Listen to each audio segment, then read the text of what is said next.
Mag-aral ka din. Sir, you know for the fact that as the goddess of all things, I confess with the goddess. Ay, nakasuki eh.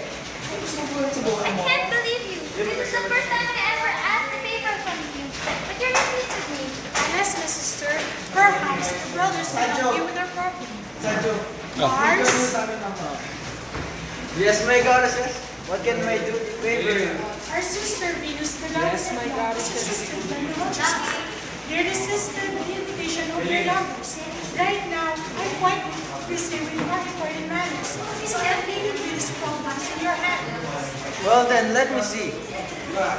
As a god of war, I suggest that you wage war with these maidens. Then held them as captives.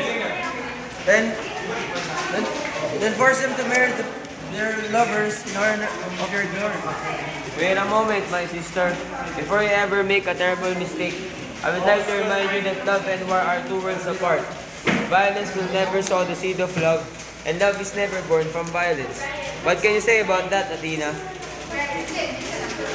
To repeat. It's just to repeat.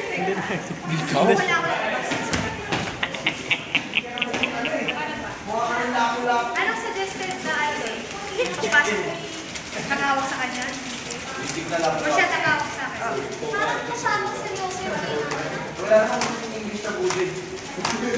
Pero may mga